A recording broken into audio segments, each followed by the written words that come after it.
Scarlett fiddled nervously with Xander's reins as we walked to the ring. I guess it hadn't taken much arguing to get her to agree to the competition. Anytime Scarlett had extra time during the day, she enjoyed riding the barrels at home. Doing it at the rodeo just caught her off guard. "You're gonna wear out that leather ringing it like that," I teased. "Shut up." She grinned at me before glancing in the ring again. "It's been so long since I actually competed." "You're making it sound like 5 years is an eternity." "It is when you're competitive," she retorted.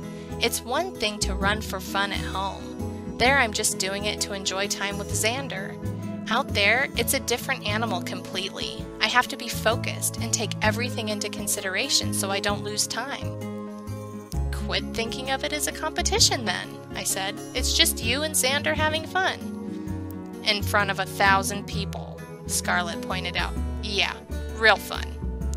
"Come on, it'll be just like old times." She nodded and turned to Xander. "What do you think, boy? Do we have another win in us?" He tossed his head and snorted. "That's what I was thinking," she replied. "Well, you'd best go find Mom and Teddy. They'll have found seats by now." I knew she wanted to be on her own, so I went to the stands. Josiah stood so I could sneak past him to sit by Mom. We were in the front. Mom liked being able to see everything and claimed that front row had the best view. I think some of it was wanting to be as close to that arena as she could get. I think part of her had hoped I would do rodeo too. I looked at her as we watched the first rider go. "Mom, does it disappoint you that I never competed?" She gave me that look moms get when you ask something completely ridiculous. "What on earth kind of question is that?" "I don't know. You kind of went behind Scarlett's back to get her out there again. And I know music was never really your thing. I just wondered if maybe you thought I should have done barrel racing too." Mom put her arm around me. "You listen good, Blizzard May. I have never wanted anything for you that you didn't yourself want. As much as Scarlett may have your daddy's look, she's got my drive. Paul loved the ranch and he loved the horses, but his heart was in the land and with the animals. He didn't care much for competition, and that suited the two of us just fine. He would come to the rodeos with me and cheer me on, but he never wanted to participate himself. We knew as soon as Scarlett could walk she'd be out there racing. If anything, I wish she had kept at it longer. But she's done what she thought she had to. Much as I might think she should have stayed at school, I'm glad she stayed true to her own course. As for being disappointed in you, I just can't be. You remind me so much of Paul." "So, I am more like Dad?" "From your eyes to your heart," Mom said with a smile. "I'm proud of you chasing your dreams.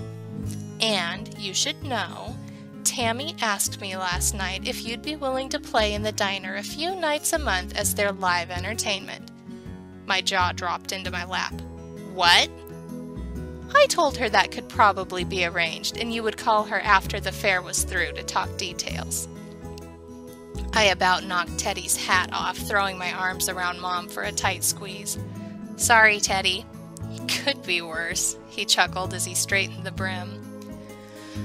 We quieted as the announcer said, "And now, after years out of the ring, a real treat today, folks. Let's hear it for Scarlett Jansen." Xander seemed more jittery than normal, but then again, that's how a lot of barrel racers look before their run. The buzzer sounded and he streaked into the ring. The next part came so fast it was hard to tell what exactly had happened. As Xander rounded the second barrel, his feet slid out from under him. The next thing we knew, he and Scarlett were down. Dust filled the air as they slid against the wall. My heart slipped into my shoes as gasps filled the stands. Xander soon pulled himself up, but Scarlett didn't move. "Ladies and gentlemen, please remain calmly in your seats." I watched numbly as the rodeo clown took hold of Xander's reins and led him out of the ring. At some point, Josiah must have hopped the fence because he was at Scarlett's side as the medics lifted her onto a stretcher. "Blizzard, come on," Mom said, gently touching my arm. We moved out of the stands and down to the ambulance. They were loading Scarlett in as we arrived. "Is she all right?"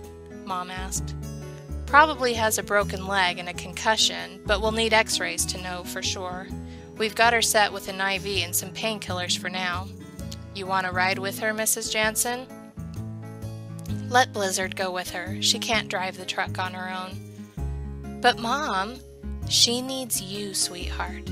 I'll meet you there." She saw Josiah standing awkwardly nearby. "Josiah, you better get your dad and follow me out. He's not going to be easy unless he knows she's okay." "Yes, ma'am." I wasn't quite sure what to do with myself. I held Scarlett's hand and kept waiting for her to wake up.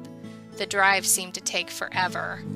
I thought I saw her eyelids move, and I smiled. "Hey, Scarlett, you know there are other ways of getting out of a rodeo." "Blizz." Her voice was weak. "Yeah, I'm here. Mom's following." "Xander. Is Xander okay?" "He walked out of the ring and seemed fine. Honestly, we were a little more concerned for you." "Darn rabbits." Her eyes closed and I sat blinking at her. "What rabbits?" One of the paramedics caught my eye and said, "It's probably the meds. Keep talking to her, though, if it makes you feel better." The day dragged as I was sitting in the waiting room with Teddy and Josiah. Mom came in and out between checking on Scarlett during surgery and pacing the room. I was glad Teddy was there to help Mom stay calm. In times that Mom was back with the doctors or checking on Scarlett, I could hear Teddy and Josiah talking in hushed tones. At first I thought they were talking about Scarlett, until I heard Teddy say, "It doesn't make any sense for someone to do that, Joey. What could anyone gain by making only a few of our cattle sick? And why stop at just making them sick? They do more damage killing them outright. More than likely it's just a virus going through the herd. We keep doing what we've been doing. Isolate the sick ones and monitor the herd. The vet already said most of the sick ones will probably recuperate just fine." "What about the chickens? I've fixed that coop 4 times now and something is still getting to them. We need to call the sheriff and get this investigated before it turns into something serious." "No, Joey, it's probably just a coyote. They're wily critters after all." "Are you going to say that when someone breaks into the house?" Mom came back to the room at that moment, and Teddy gave Josiah a look, ending the conversation. I watched Josiah stalk off to the hospitality table. I wanted to ask him what they had been talking about, but I didn't think he'd be willing to talk to me about it. After the doctor came back to say Scarlett was clear to leave, Mom went back to bring Scarlett out. She'd twisted her knee pretty badly in the fall and broken the leg. The doctor said it could have been much worse, and with some therapy and time to heal, she'd be back in the saddle in no time. As Mom came out with Scarlett in a wheelchair, Teddy looked at her with tears in his eyes. "I should never have signed you up for that." "Teddy, it wasn't your fault," she said, reaching for his hand. "I don't know how it got missed, but I swear there was a rabbit hole outside the barrels. Most of the riders wouldn't have come near it, but I was too wide anyway. In trying to make sure Xander didn't step in it, I overcorrected. And while that wasn't the way I wanted to finish the rodeo, it felt good to be competing again. I'm glad you signed me up." She saw Josiah and frowned. "Aren't you supposed to be roping this afternoon?" "I think I've missed it by now," he replied. "But Dad needed to know you're okay. When will you be able to ride again?" "Not for months," Scarlett moaned. "This couldn't have happened at a worse time. I've got too much to do." "And we'll hire someone to take over what Blizzard and I can't manage," Mom interrupted. "You are going to rest and do everything the doctor says so we can get you healed up." "But no buts. You won't be any good to us permanently lame." "I can help," Josiah said, a little too eagerly. "Oh, no, you can't," Scarlett retorted. "You've got your own ranch to worry about, and I'm not going to have you around messing things up." "Scarlett!" Mom snapped. "Believe it or not," Teddy interrupted, "Joey's been doing a lot less of the managing, Letty. I'm not 100% yet, but I can handle the job. And horse ranching isn't all that different from cattle ranching. Joey would be a good hand for you. And it would be one less person to worry about paying, Josiah added. Until you're back in the saddle, I'll just do whatever chores you and your mom give me. I'll be at your beck and call. Something in the way he said that told me he was going to get a lot more satisfaction out of this than any normal person would. We'd gotten out to the trucks, and Scarlett was sitting with her arms crossed over her chest. I could tell she was trying to think of any good reason why Josiah couldn't be the one at the ranch, and falling short. Think of it, Scarlett. You can make him do the chores you don't like doing anyway, I added. Mom and Teddy laughed, while Scarlett turned to glower at me. Then I realized Mom was frowning at the pickup. I think we might have to rent a car. It's going to be awfully difficult for you to get in the truck. I can manage it, Scarlett said, trying to push herself out of the chair. Suddenly, Josiah had her in his arms while she smacked him. Chill, cowgirl, I'm just getting you in your seat. You put me down right now! I plan to if you'd quit being such an... Josiah, I hope you weren't about to say what I think you were about to say, Teddy said firmly. I taught you better than to call a lady names. His ears turned pink and finished. Angel. Nice cover, I whispered. Josiah winked.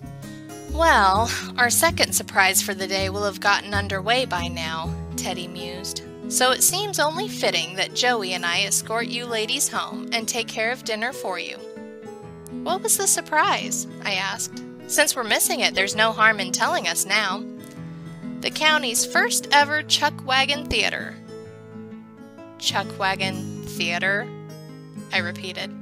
Teddy laughed. Yep, I had it all set up.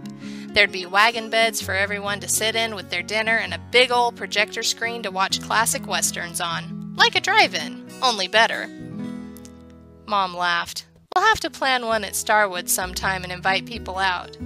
But for tonight, I happen to have quite a few westerns at home. Since you've offered to provide dinner, I'll provide the home theater. That evening, we enjoyed grilled burgers while watching Mom's old John Wayne movies. We were in the middle of The Sons of Katie Elder when I looked over at the couch. Josiah had managed to zip by Scarlett, though she had argued and tried to scoot herself as far from him as possible. I have to hand it to him. The bear is nothing if not persistent. Now she was leaning against his shoulder, fast asleep. I couldn't blame her. She'd had a rough day and had to be exhausted mentally and physically. The funny part was Josiah's head tipped over hers, his eyes closed. I giggled, and Mom glanced over with a smile. Well, that's encouraging. Certainly better than the two of them fighting, Teddy agreed. If I didn't know better, I said suspiciously, I'd almost think you two planned this. Well, minus the rodeo accident, we kind of did. Scarlett's got to let go of her anger, Mom said.